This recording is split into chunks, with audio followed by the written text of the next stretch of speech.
Kevin Feige's MCU end credit scenes keep us addicted, but the Venom-Spider-Man debacle left us feeling like we'd been shadowed by enemies. Welcome to Stats In. If you're just joining us, please subscribe and don't forget to turn on notifications bell for more videos. The best thing about Marvel's Kevin Feige is the end credit scenes. It's always so exciting that you have no other choice but to wait impatiently for the next movie. Like how Thor, Ragnarok set up the entire scene for the impending doom called Thanos, Marvel Studios knows how to keep its audience begging for more. However, when there are hits, there will be failures, and a great example of a failure is the Spider-Man and Venom debacle that occurred. After Venom, Let There Be Carnage, we were bummed that the time for Spider-Man and Venom's showdown was closer than expected. Of course, we know better now. Even though it's been a good few years since the letdown, we fans still haven't gotten over the iconic rivalry that was stolen from us. It all started in Venom, Let There Be Carnage.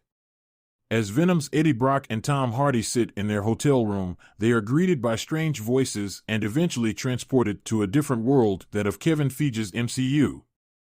As Venom licks Spider-Man's face on TV, fans are preparing for an epic showdown between Venom and Spider-Man. However, when Spider-Man: No Way Home came out, all our desires were squashed like a bug. In No Way Home, Eddie decides to visit Spider-Man Tom Holland in New York, but before he can make any big moves, Doctor Strange's spell returns him to his own world. When Eddie came back, he took our dreams with him. Even though he left a piece of the symbiote behind, it's as if the MCU has forgotten about the alien goop entirely. Even Venom: The Last Dance didn't mention Spider-Man at all. This reminds fans of the rival superhero universe, DC, and Black Adam. Dwayne Johnson's film was divisive among the fandom. While some loved it, others thought it was just meh. However, when the post-credits rolled, the entire audience was jumping up and down upon seeing the return of Henry Cavill Superman. Just like Venom and Spider-Man, fans thought Superman's return would mean a brawl between him and Black Adam. Even Johnson was looking forward to fighting the Kryptonian. Unfortunately, James Gunn and Peter Safran came with their bulldozer and trampled all our dreams. Venom 3 was the final film in the series, meaning fans were very disappointed to see it come to an end without Peter Parker and Eddie Brock uniting. However, there may be a glimmer of hope after all. According to a report by the Cosmic Circus, there are plans to put the two characters on the same team as they fight a common enemy, Null. According to the report, The Last Dance may set the scene for Spider-Man 4. TCC has learned that Null will be looking to cover the entire multiverse in his darkness, and if the multiverse is involved, there's a good chance Earth 616 could also be mentioned. Since Venom left a part of himself in the MCU, it's very likely that Venom and Spider-Man will team up to defeat Null. Of course, nothing has been confirmed yet, so saying anything for sure now wouldn't make much sense. Venom: The Last Dance is currently in theaters. Spider-Man: No Way Home is available to rent/purchase on Prime Video, and Venom: Let There Be Carnage is available to watch on Prime Video via Stars. Kevin Feige's MCU end credit scenes keep us addicted, but the Venom-Spider-Man debacle left us feeling like we'd been shadowed by enemies. Welcome to Stats In. If you're just joining, Cavill was born in Jersey, the largest and southernmost of the Channel Islands, which are dependent territories of the British Crown and are located off the coast of Normandy, France. He is the fourth of 5 sons of Marianne Cavill, née Dalgliesh, a secretary, and Colin Cavill, a stockbroker. The family lived in St. Helier, where Henry Cavill grew up playing computer games with his brothers. At age 13, he left Jersey to attend the Stowe School, a boarding school in Buckinghamshire, England. At Stowe, Cavill developed an interest in acting and participated in school productions, including Grease, A Midsummer Night's Dream, and Tom Stoppard's Dog's Hamlet. At age 16, he and his classmates had the opportunity to be extras in the movie Proof of Life, 2000, starring Russell Crowe.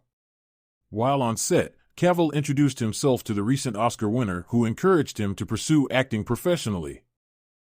Cavill soon landed a role in Vendetta, 2001, followed by another in Kevin Reynolds' big-screen adaptation of The Count of Monte Cristo, 2002.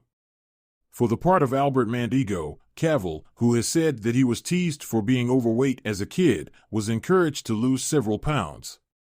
In addition, Cavill had guest roles in a number of British television shows as well as supporting parts in the coming-of-age film I Capture the Castle, 2003, and an adaptation of the Celtic romance Tristan plus Isolde, 2006.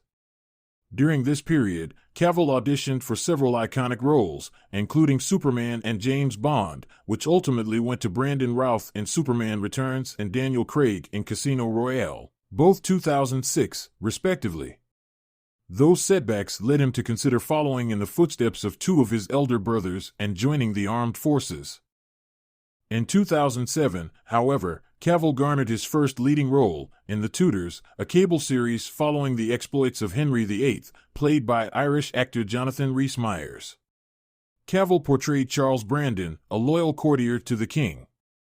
The series helped make Cavill a familiar face, and during its 4 seasons, 2007 to 10, he also appeared in such films as the adventure fantasy Stardust, 2007, and the Woody Allen comedy Whatever Works, 2009. After The Tudors, Cavill proved his skill as an action star, playing Greek hero Theseus in Immortals, 2011, and the son of a CIA agent, played by Bruce Willis, in The Cold Light of Day, 2012. In 2011, Cavill announced that he had been cast as Clark Kent/Superman in Man of Steel, 2013. He later admitted that he had missed the call from director Zack Snyder offering him the job because he had been playing the online game World of Warcraft. To portray the Man of Steel, Cavill transformed his body, adding so much muscle that he sometimes split the seams of his Superman costume. He also had the opportunity to work alongside Crow, who played Superman's father. Jor-El. Cavill went on to reprise the role in Batman v Superman, Dawn of Justice, 2016, starring opposite Ben Affleck as Batman, and in Justice League, 2017, featuring such DC comic book heroes as Wonder Woman, played by Israeli actress Gal Gadot. In between Superman films, Cavill starred in director Guy Ritchie's big-screen adaptation of The Man from UNCLE, 2015, playing a CIA agent who teams up with a KGB agent, played by Armie Hammer, and in Sandcastle, 2017, portraying a Special Forces captain on a 2003 tour of Iraq.